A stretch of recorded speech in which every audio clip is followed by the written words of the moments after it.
বন্ধুরা দেখো, চাইনিজদের মাথায় কত বুদ্ধি। ওরা এমন এমন জিনিস তৈরি করে যেগুলো দেখলে তোমরা অবাক হয়ে যাবা। আজকের ভিডিওতে তোমাদেরকে ওদের নিত্য নতুন যে ফার্নিচারগুলো রয়েছে সেই ডিজিটাল ফার্নিচারগুলো দেখাবো। দেখতে পেলে এখানে চেয়ারটাকে ফোল্ডিং করে রাখলো, আর এখানে 1 2 3 4 5 দেখতে পেলে একটা চেয়ারের ভিতর থেকে 5টা চেয়ার বের করলো, আর ওয়ালের সাথে ফোল্ডিং করা একটা ডাইনিং টেবিল এখানে নামালো। এরপরে এখানে দেখতে পাচ্ছ একটা বেঞ্চ, আর এই বেঞ্চটাকে দেখো এখন একটা ডাইনিং টেবিল বানানো হয়ে গেছে। এরপরে এখানে তোমাদেরকে জুতার কিছু র্যাক দেখাবো। এইটা হলো বসে জুতা খোলার ফোল্ডিং চেয়ার, আর এটা হলো খুব সুন্দর জুতার র্যাক। আর এইখানে দেখতে পাচ্ছ দোতলা বিছানা। এখন এই দোতলা বিছানাটাকে দেখো চোখের পলকে সোফা সেট বানিয়ে ফেলবো। দেখো টানটানা কত সুন্দর একটা সোফা সেট হয়ে গেল।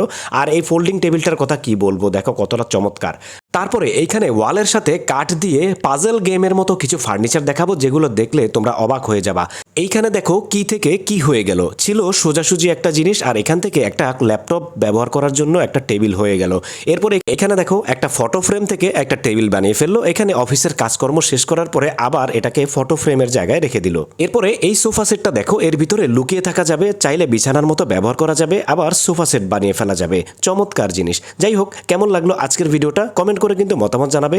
এরকম নিত্য নতুন অবাক করার মতো জিনিসগুলো নিয়ে ভিডিও দেখতে হলে আমাদের এই ভিডিওতে লাইক, কমেন্ট এবং শেয়ার করে দিও। আর আমাদের চ্যানেলটি সাবস্ক্রাইব করে সবসময় পাশেই থেকো।